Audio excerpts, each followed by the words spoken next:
Hey, before we get started, I want to talk to you a little bit about our theme for this quarter, growing and protecting your portfolio.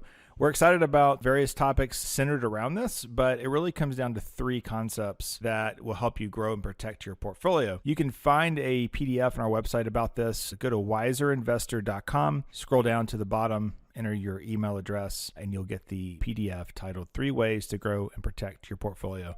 Thanks for listening.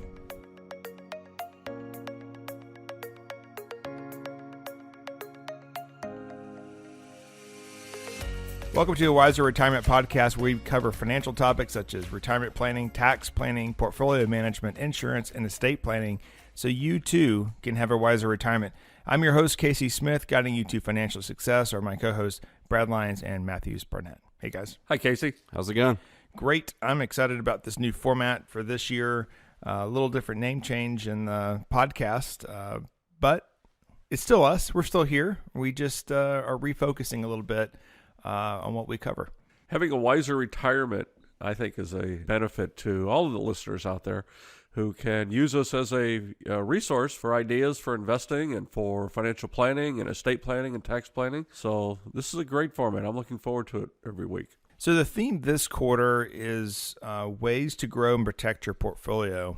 And I really think that there's 3 core guiding principles that we use here in financial planning, and obviously how we build investments. And I'm excited about this quarter. We have some great topics that we've already started planning out and researching how we want to present it.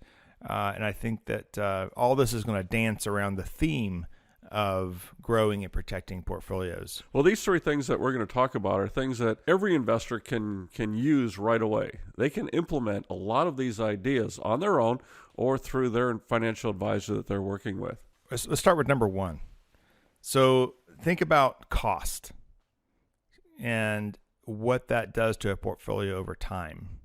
There's different types of cost, right? So you have the cost of financial advice, but then you also have the cost of products. And I think what's been so confusing in our industry is it all gets wrapped up together. Some firms are like you get the advice for free, and then the products pay us. And then there's another side of the industry, more like us, where, hey, our advice costs this, and then this is what the product costs. And so in our world, we keep that cost really low. I mean, I think our average expense ratio now is 7 basis points. 7 basis points, I think, for our portfolios, which is incredibly low, which means that all the return in the portfolio is being, imputed back to the investor themselves. So it's 0.07% for everybody listening. Yes. I was just thinking the jargon. As I said basis point, I was just thinking about that. I remember sitting in college going, had a guest speaker, it's like a sophomore or something, and the guy talking about basis points. I'm like, what is a basis point?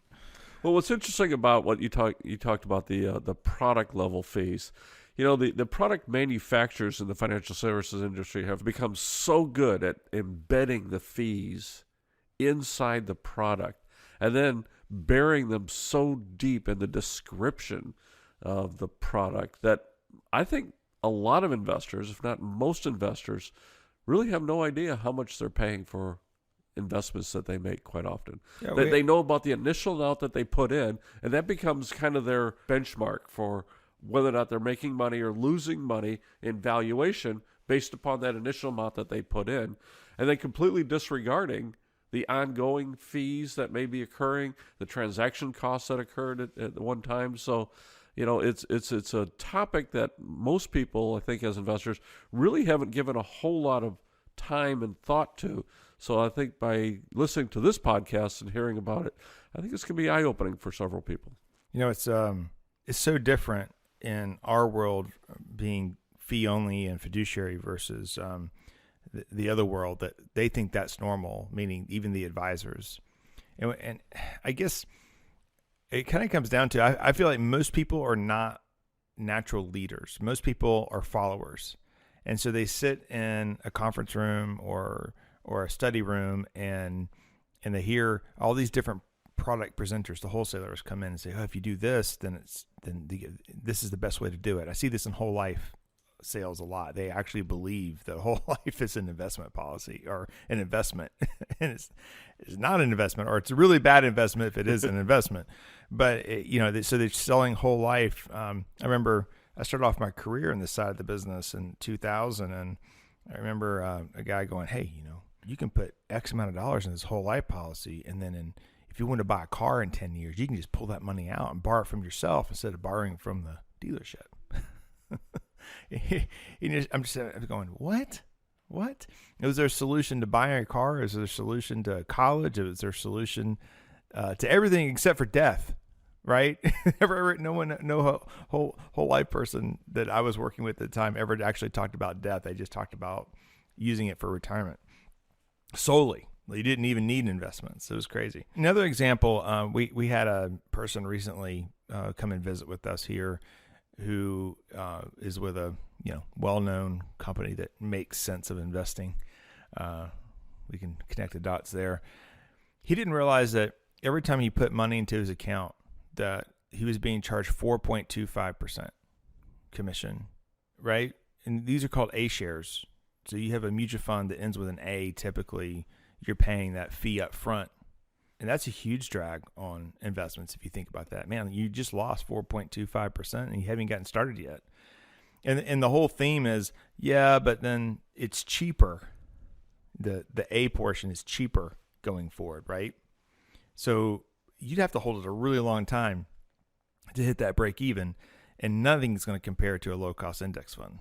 Well, before managed money accounts, that's all there were mutual funds. So it was kind of industry standard for these commission companies to charge you 5 to 7% front load charge. And then like you said, you hold it long term, it might work out, but the advisor got a commission, and then, you were invested, but you're buying multiple mutual funds across your portfolio. So that was kind of the industry standard at one point, but not so much anymore. Although you do see these commission-based broker-dealers still doing it. Yeah. And, well, some of them give you choices, I believe.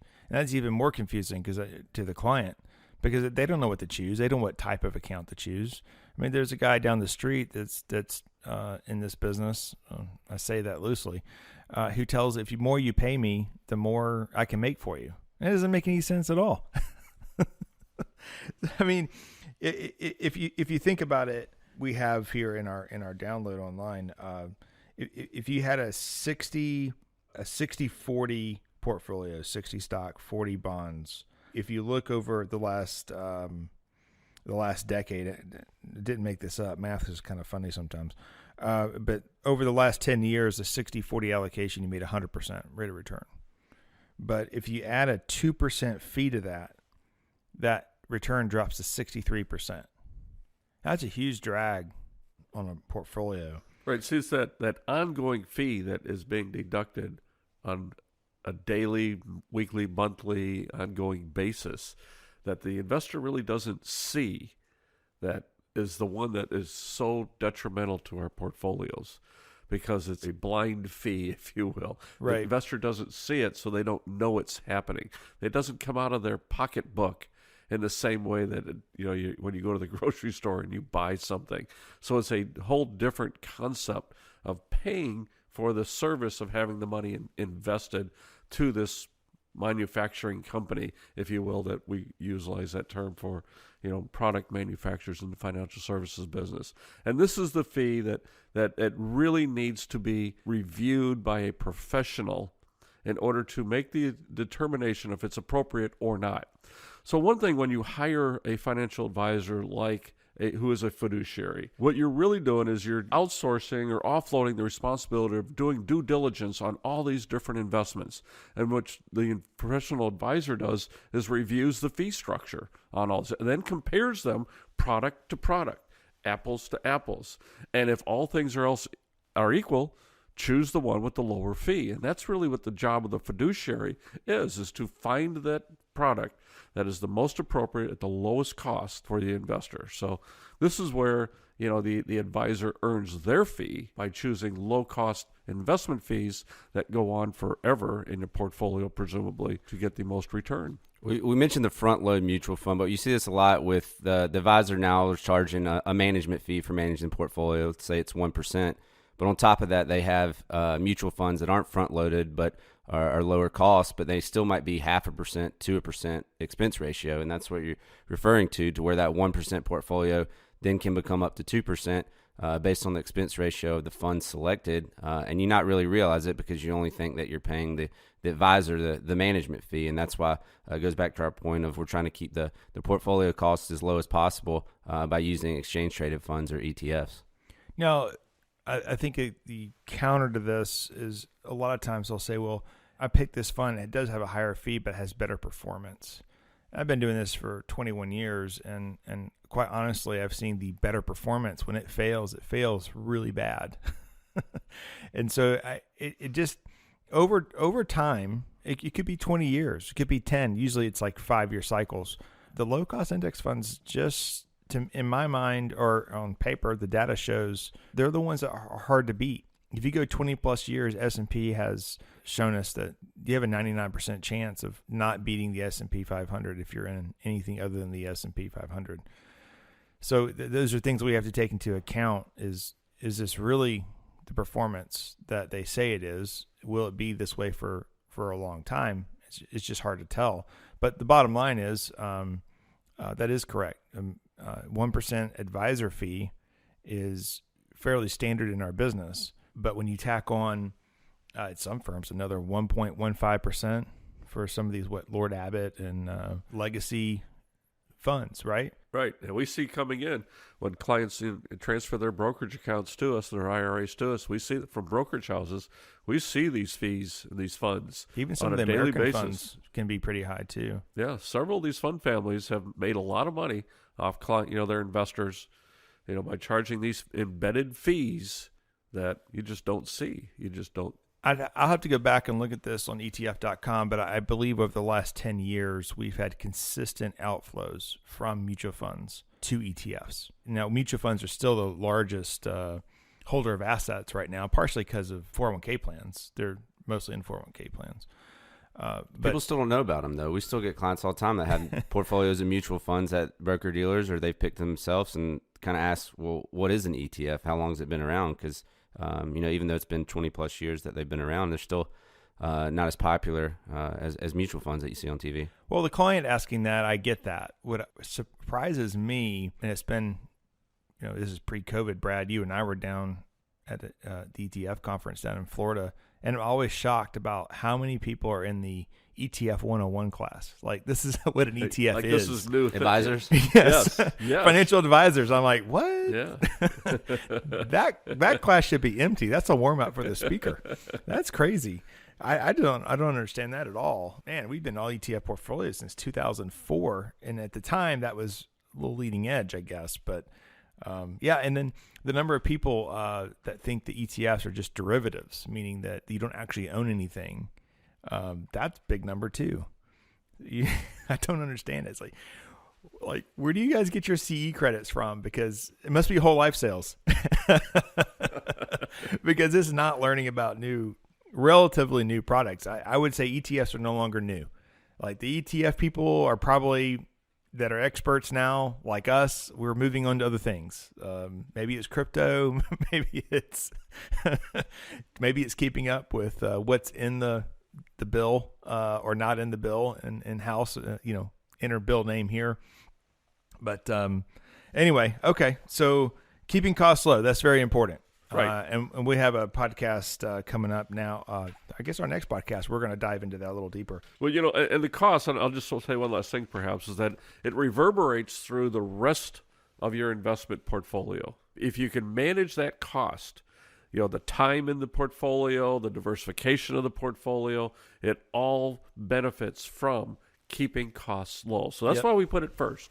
Well, and then also add too that we have benchmarks. We don't just come up with portfolios and go, okay, hopefully this works out well. We have benchmarks that were based on risk that we know that a certain portfolios should be performing to. Those benchmarks don't have any fees. That's right. They're just raw indexes. So anytime, even an index fund, we have to figure out ways, how do we make up for this 6 or 7 basis point costs, right? Right. And so that's important. And I think it's just an area that individual investors that are using managed accounts from advisors don't understand, and the advisors don't want to talk about it. And I'm here to talk about it. So we'll do that next episode. Maintain diversified portfolio. I think this one is the hardest one to explain. It's like, what is portfolio diversification? It's not all your money in Tesla. It's not all your money in Google. It's not having all your money in Amazon, right? Crypto. Or crypto. Yeah, definitely not all your money in crypto. Tell that college student that. Yeah. Meme stocks and crypto or the diversified portfolio. Not to go down this rabbit hole, because we have crypto podcast with Robert, so we want to step on his toes. But I literally was at the hospital with my mom, unfortunately, yesterday, and the nurse asked what I did, and of course I told her I was a financial advisor here in town, and she said, "Oh, my son is really likes finance. He's into all the cryptos." Yeah.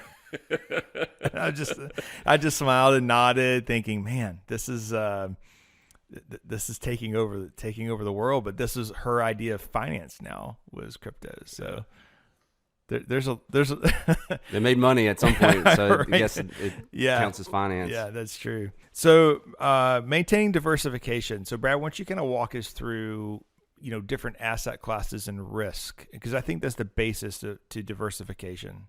Yeah, the basis to diversification is, it's the oldest saying in the book, and we heard this from our grandmothers, don't put all your eggs in one basket, right? I mean, this idea of diversifying has been around for a very, very, very long time.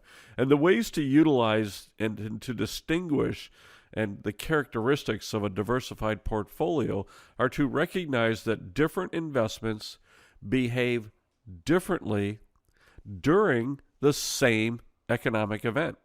And that's the key, that the economic event occurs, but all the different investments in your portfolio, you want them to behave differently.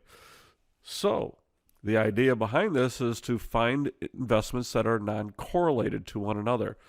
Large company stocks, small company stocks, international company stocks, emerging market company stocks, technology stocks versus real estate stocks, bonds versus stocks, for example. And the idea is determining an expected return and variation of that return in each asset class. So large company stocks have an expected return of X with a variation between 1 and 10, for example, in this here.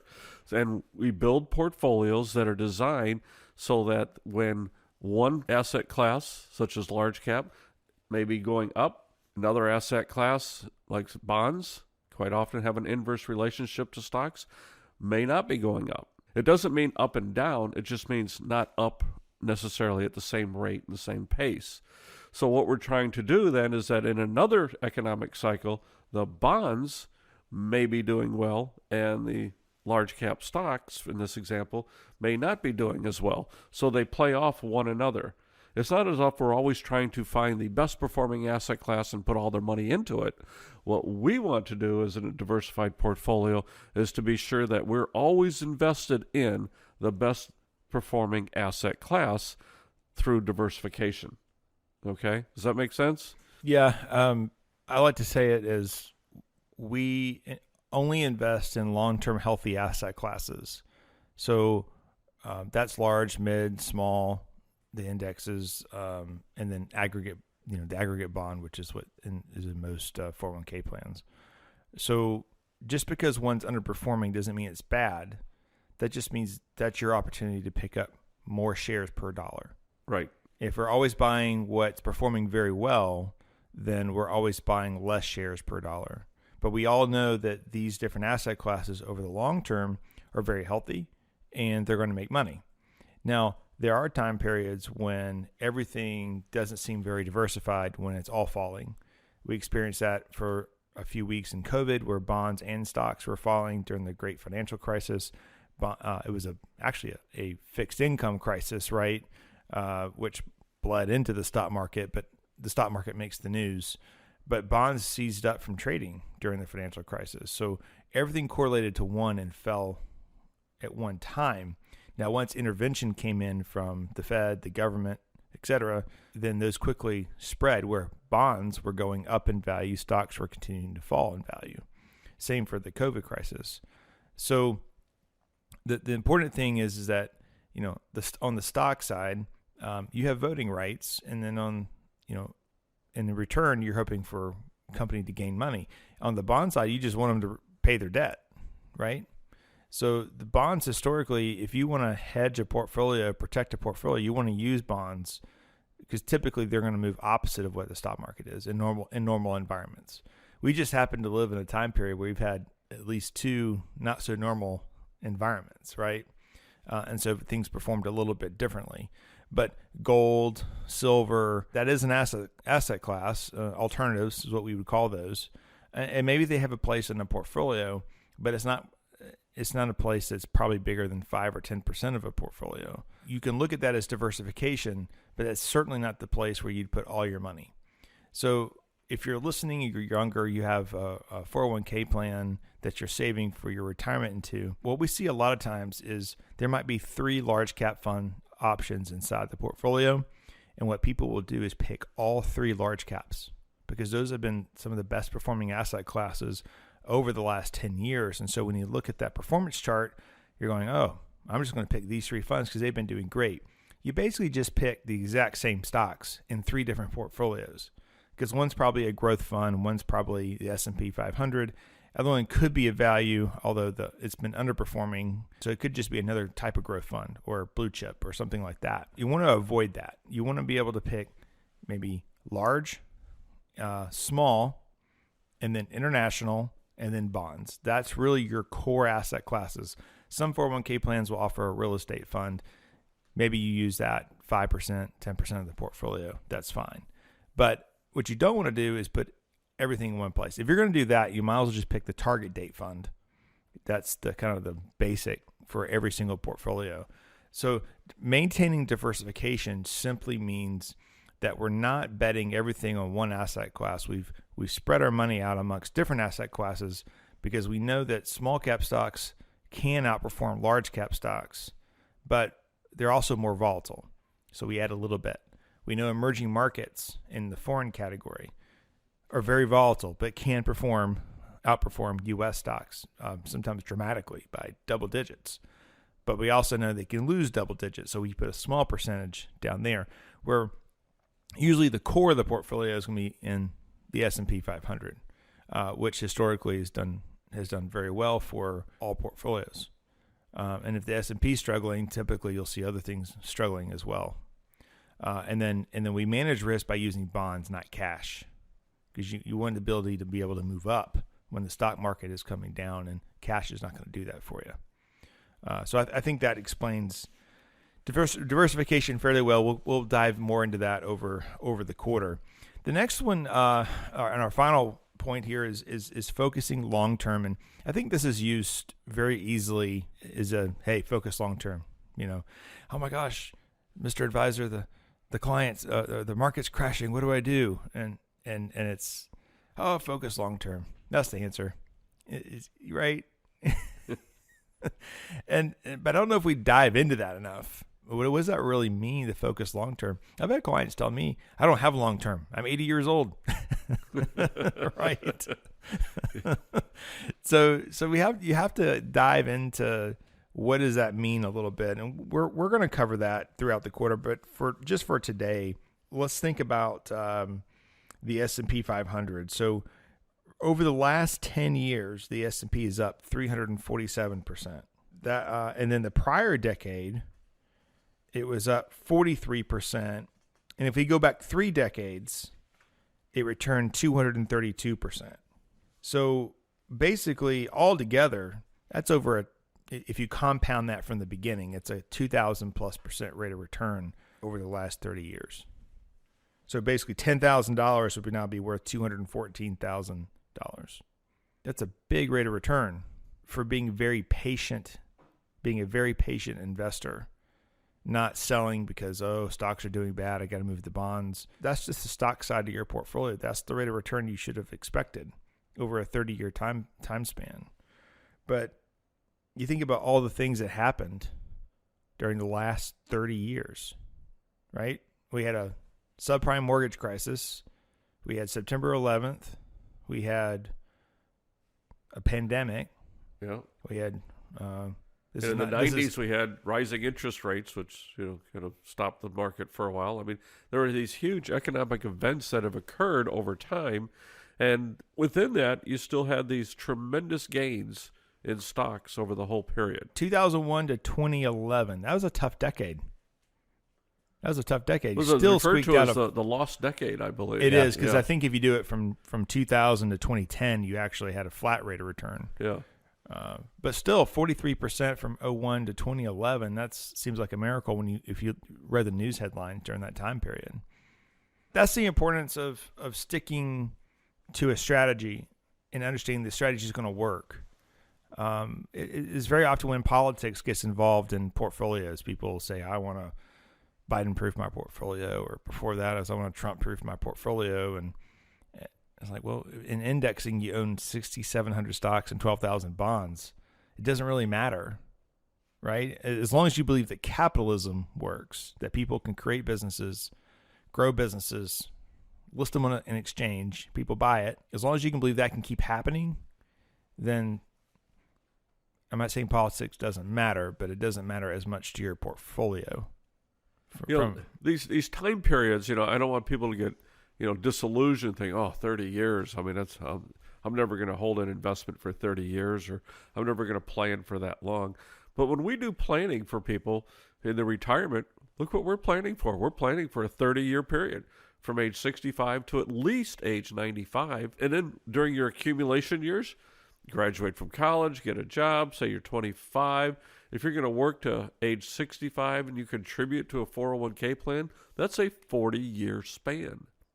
So these time frames that we're discussing of 30, 40 years are not unrealistic in either at the beginning of your accumulation phase or at the beginning of your decumulation phase. Yeah. Both are realistic time frames. Just what you were invested in would be a little different. We're just using the S&P 500 as a benchmark to show the overall market. But obviously, like you mentioned, because of those high gains, there were some risk involved. So most people, specifically closer to retirement, can't stomach those big ups and downs. And that's why you would have what we discussed previously, the diversified portfolio. So you wouldn't fully participate in all these ups and downs, but you would be fully invested in the stock market, which, like we said, in the long term, should be up. Yeah, right.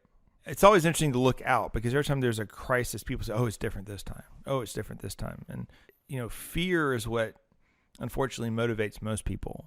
They have a fear of market collapse. And so they go and dig a hole in their backyard and put gold in there.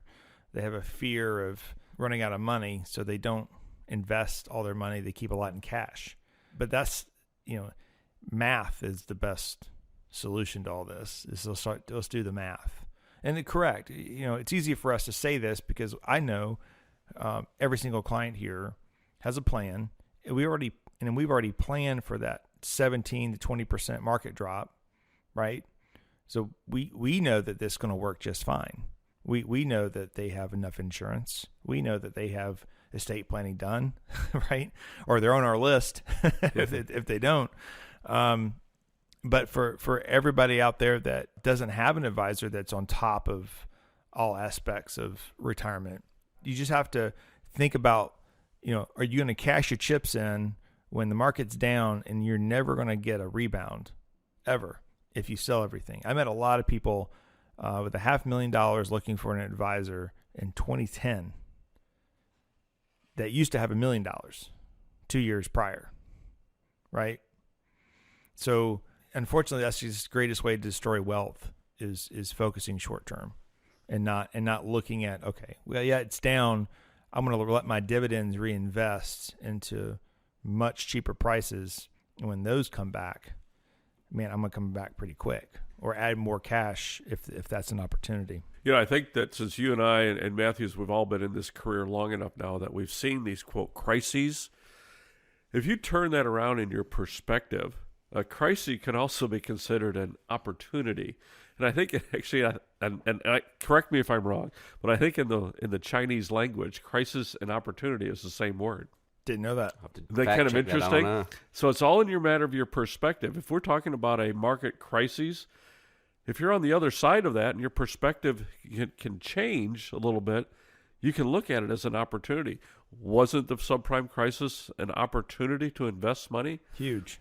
Wasn't the recent COVID sell-off, an opportunity to invest money with the way the market came back? It just doesn't feel like an opportunity it doesn't. In the middle of it. In the middle of it's the world's scary. ending. Yeah. In the middle of it's very scary. I remember a gentleman we did some planning for during the crisis, and he wanted to retire. And the money that he needed money to invest, or he had money to invest, but also wanted to get his mortgage paid off because, we like seeing our retirees live debt free. And I couldn't make it happen. So you just have to carry the mortgage through retirement. Well, his money transferred in, and we invested 50% of it as we agreed. It was literally at the bottom. It was in the March of 2009. And within 6 months, we got that house paid off because of the rate of return coming up out of that crisis. And I always think back on that. I was like, man, why didn't we just put 100% in? But then at the time, I'm like, well, man, that was some scary stuff going on. We had just witnessed, Dow 6,500 or something like that. So, that in the middle of it, it's always a little bit different than what it looks like doing the Monday morning quarterback. But, I kept a journal during that time, and we used that during the COVID crash. I kind of referenced it, and it's not detailed notes necessarily, but it was kind of weird. It's like, note to self in the future, and here I am in the future reading it. Yep. And we did take advantage of the COVID sell-off, but it also rebounded much faster, so we weren't really tested. Imagine if we did rebalances and just kept falling by another 30%. That would be that'd be different. But at the same time, the people who make big decisions in the government, they were around during the financial crisis too, so they were able to react a lot faster. During the financial crisis, it was an experiment. They'd never had to deal with this before. Well, nobody has a crystal ball, but people who've been through both, they have experience. That's where we really earned our value, I think, is and our gray experience. hairs or hair loss. How to get that in?